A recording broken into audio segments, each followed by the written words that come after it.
लुटिया होया है, अज एक उनकी होर पुलांग वधी है। जिमें कि आप सब जानते हो, गुरविंदर सिंह बारा इस इलाके की नुमाइंदगी करते हैं, रहनुमाई कर रहे हैं। अज उन्हां दी सुचज्जी लीडरशिप के अंडर रियात बारा ग्रुप जिहड़ा कि हमेशा ही समाजिक, विद्यक ते हैल्थ के प्रति जागरूक रहा है। अज जो government of India the education प्रति पर्टिकुलरली हायर एजुकेशन के संबंध में जो नवी पॉलिसी आई है, जिन्हों असी नैशनल एजुकेशन पॉलिसी 2022 कहने हैं, उनदे विच केंद्र सरकार ते पंजाब सरकार का एक बहुत बड़ा रोल डिफाइन किया गया है। यूनिवर्सिटी, हायर एजुकेशन इंस्टीट्यूशनस, चाहे वह पब्लिक, प्राइवेट या सेंट्रल यूनिवर्सिटी है, अज अकैडमिक ते इंडस्ट्री विच बहुत ज़्यादा गैप है। असी सारे जानते हैं यूनिवर्सिटियां विच GER जिहड़ी है वो 50% तो बहुत थल्ले है। वो एक टीचा मिथ्या गया है गवर्नमेंट वालों कि हर यूनिवर्सिटी, हर स्टेट इस इनरोलमेंट नू 2030 तक 50% करे और स्किल ते vocational base education, interdisciplinary, multidisciplinary, academic bank credit, इस दे नाल नाल कुछ ऐसे इंपॉर्टेंट फीचर हैं जिन्हों ध्यान च रखते हुए रियात बारा ग्रुप ऑफ इंस्टीट्यूशन ने, रियात बारा यूनिवर्सिटी ने हिंदुस्तान नहीं बल्कि वर्ल्ड की एक मल्टीनेशनल कंपनी जिन्हों असी नॉर्मली शॉर्टवर्ड्स LNT कहीदा, लार्सन एंड टोब्रो, जिन्होंने infrastructure, civil construction, engineering and technology विच वर्ल्ड विच अपना एक नाम कमाया है।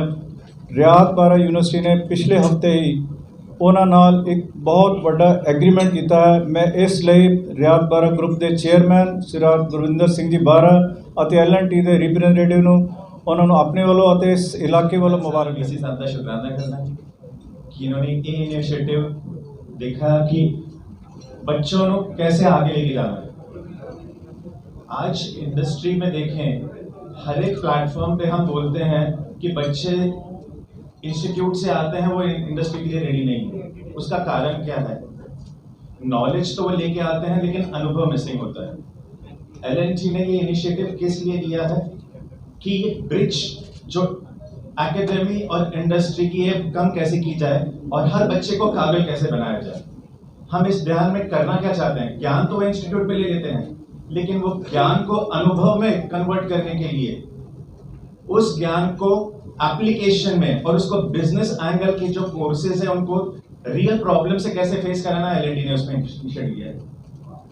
इस मौके का आगे बढ़ाते हुए मैं LNT के DMN head mister Sanjeev Sharma से रिक्वेस्ट करूंगा कि वो ब्रीफ करें कि ये हमने इनिशिएटिव और आगे कैसे बढ़ाना।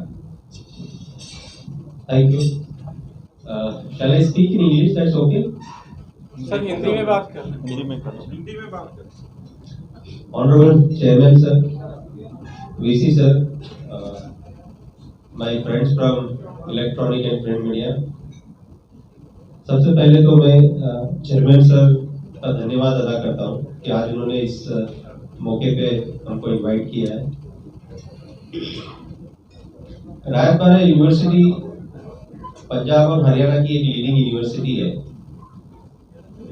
इंडिया में उनकी आज 35th रैंक है और उनका जो स्किल डेवलपमेंट सेंटर है वो नॉर्थ इंडिया का एक सबसे बड़ा सेंटर है।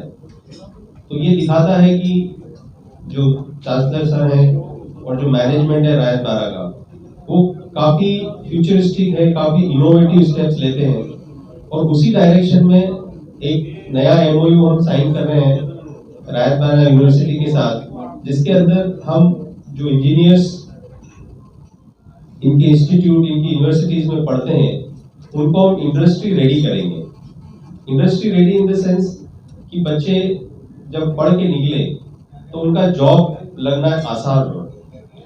आज की तारीख में मैं आपको बताना चाहता हूं कि LNT इस फील्ड में क्यों गया। LNT को कोई इंट्रोडक्शन की जरूरत नहीं है। LNT 1,50,000 करोड़ से ज्यादा का बिजनेस करती है और 80 साल से इस बिजनेस में है। हम साल में करीब 25,000 इंजीनियर्स को रिक्रूट करते हैं उसमें से करीब 2500 इंजीनियर्स हम कोर इंजीनियरिंग जो मैकेनिकल सिविल इलेक्ट्रिकल है उसके लेते हैं, उसके लिए हम करीब 20,000 बच्चों का इंटरव्यू लेते हैं।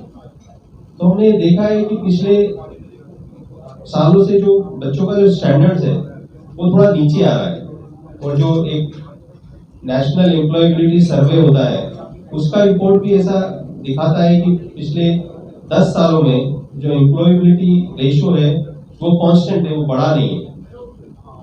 तो जब ये हमको पता चला तो हमको लगा कि L&T जो कि एक नेशनल बिल्डिंग में बिलीव करती है, हमारी कंपनी के लिए नेशनल बिल्डिंग सबसे पहले आता है। धन्यवाद, थैंक यू करता हूँ आप लोग अपना कीमती टाइम निकाल के। हाँ जी, इनको नहीं समझ पड़नी आ जाएगी सर। जो मेरे साथ बैठे हैं ये इनको भी पता चल जाए। चलो जी, बहुत धन्यवाद साਰਿਆਂ ਦਾ।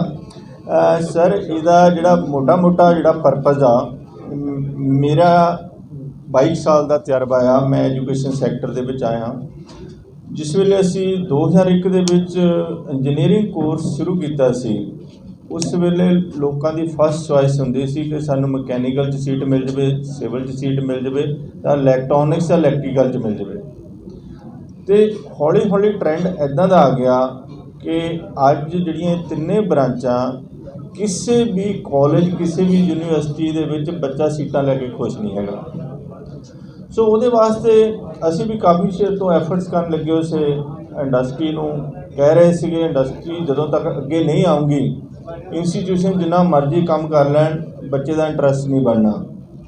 ਸੋ L&T ਨਾਲ ਸਾਡੀ ਬੜੇ ਲੰਬੇ ਟਾਈਮ ਤੋਂ ਗੱਲਬਾਤ ਚੱਲਦੀ ਸੀ ਕਿ ਅਗਰ ਤੁਸੀਂ 3 ਬ੍ਰਾਂਚਾਂ ਨੂੰ ਚਾਹੁੰਦੇ ਆ ਇੰਡੀਆ ਦੇ ਵਿੱਚ ਰਹਿ ਜਾਣ, ਤਾਂ ਤੁਹਾਨੂੰ ਅੱਗੇ ਆਉਣਾ ਪੈਣਾ, ਤੁਹਾਨੂੰ 2 ਸਟੈਪ ਅੱਗੇ ਆਉਣਾ ਪੈਣਾ।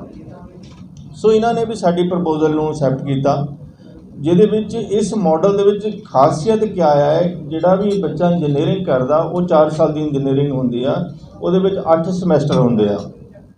ਹੁਣ ਪਹਿਲਾਂ ਕੀ ਹੁੰਦਾ ਸੀ, ਅਸੀਂ ਜਿਸ ਵੇਲੇ ਪਲੇਸਮੈਂਟ ਹੁੰਦੀ ਸੀ 7ਵੇਂ ਸਮੈਸਟਰ ਦੇ ਵਿੱਚ ਬੱਚੇ ਨੂੰ ਟ੍ਰੇਨਿੰਗ ਕਰਾ ਦੇਣੀ ਇੰਡਸਟਰੀ ਦੇ ਹਿਸਾਬ ਨਾਲ, 20-25 ਦਿਨ ਦਾ ਇੱਕ ਕੋਰਸ ਕਰਾ ਦੇਣਾ।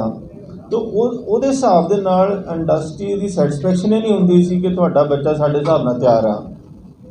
ਫਿਰ ਇਹਨਾਂ ਨਾਲ ਜਿਹੜਾ ਸਾਡਾ ਮਾਡਲ ਸਾਈਨ ਹੋਇਆ, ਇਹ ਫਸਟ ਸਮੈਸਟਰ ਤੋਂ ਹੀ ਬੱਚੇ ਨੂੰ ਟ੍ਰੇਨਡ ਕਰਨਾ ਸ਼ੁਰੂ ਕਰਾਂਗੇ। ਪਹਿਲੇ ਸਮੈਸਟਰ ਦੇ ਵਿੱਚ ਇਹਨਾਂ ਦਾ ਕੀ ਰੋਲ ਹੋਊਗਾ, ਸੈਕੰਡ ਸਮੈਸਟਰ 'ਚ ਇਹਨਾਂ ਦਾ ਰੋਲ ਕੀ ਹੋਊਗਾ, ਅਪ ਟੂ 8th ਸਮੈਸਟਰ ਤੱਕ L&T ਵੀ ਆਪਣਾ ਪ੍ਰੋਪਰ ਜਿਹੜਾ ਕਰਿਕੂਲਮ ਐਡ ਕਰੂੰਗੀ ਅਤੇ ਸਾਡੀ ਯੂਨੀਵਰਸਿਟੀ ਵੀ ਆਪਣਾ ਕੰਮ ਕਰੂੰਗੀ। ਨਾਲ ਨਾਲ ਇਹਨਾਂ ਦੇ ਪ੍ਰੋਫੈਸਰ ਵੀ ਬੱਚਿਆਂ ਨੂੰ ਪੜ੍ਹਾਉਂਗੇ ਅਤੇ ਸਾਡੇ ਟੀਚਰ ਵੀ ਪੜ੍ਹਾਉਂਗੇ। ਲਾਸਟ ਦੇ ਵਿੱਚ ਜਾ ਕੇ ਬੱਚੇ ਨੂੰ ਉਸ ਤਰੀਕੇ ਨਾਲ ਤਿਆਰ ਕਰਨਾ ਕਿ L&T ਲਈ ਨਹੀਂ, ਵਰਲਡ ਦੇ ਵਿੱਚ ਕਿਸੇ ਜਗ੍ਹਾ ਵੀ ਬੱਚਾ ਇੰਟਰਵਿਊ ਦੇਵੇ ਅਤੇ ਉਹ ਤਿਆਰ ਹੋ ਜਾਵੇ। ਵਾਈਸ ਚਾਂਸਲਰ ਸਾਹਿਬ ਨੇ ਕਿਹਾ ਕਿ ਗੌਰਮੈਂਟ ਦਾ ਵੀ ਇਹੀ ਮਕਸਦ ਆ ਇੰਡਸਟਰੀ ਅਤੇ ਇੰਸਟੀਟਿਊਸ਼ਨ ਰਲ ਕੇ ਕੰਮ ਕਰਨ। ਪਹਿਲਾਂ ਕਿਆ ਹੁੰਦਾ ਸੀ, ਇੰਡਸਟਰੀ ਵੀ ਨੇੜੇ ਨਹੀਂ ਲੱਗਣ ਦਿੰਦੀ ਸੀ। ਜੇ ਅਸੀਂ ਬੱਚਿਆਂ ਨੂੰ ਟ੍ਰੇਨਿੰਗ ਲਈ ਭੇਜਣਾ, ਉਹ ਨਹੀਂ ਕਹਿਣਾ ਅਸੀਂ ਨਹੀਂ ਤੁਹਾਡੇ ਬੱਚੇ ਰੱਖਣੇ, ਅਤੇ ਇੰਸਟੀਟਿਊਸ਼ਨ ਵੀ ਇੰਡਸਟਰੀ ਤੱਕ ਅਪਰੋਚ ਨਹੀਂ ਕਰਦਾ ਸੀ। ਸੋ ਹੁਣ ਦੋਨਾਂ ਪਾਸਿਆਂ ਨੂੰ ਸਮਝ ਪੈ ਗਈ ਕਿ ਜਦੋਂ ਤੱਕ ਅਸੀਂ ਦੋਨੇ ਇਕੱਠੇ ਨਹੀਂ ਹੋਵਾਂਗੇ ਤਾਂ ਸਾਡਾ ਗੁਜ਼ਾਰਾ ਨਹੀਂ ਹੋ ਸਕਦਾ। ਇੰਡਸਟਰੀ ਜੇ ਸਾਨੂੰ ਨਹੀਂ ਐਕਸੈਪਟ ਕਰਦੀ, ਉਹਨਾਂ ਨੂੰ ਆਪਣੇ ਟ੍ਰੇਨਿੰਗ ਇੰਸਟੀਚਿਊਟ ਖੋਲ੍ਹਣੇ ਪੈ ਗਏ।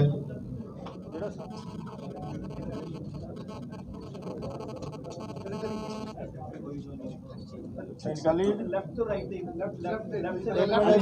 ਇੱਧਰ ਲਓ ਜੀ।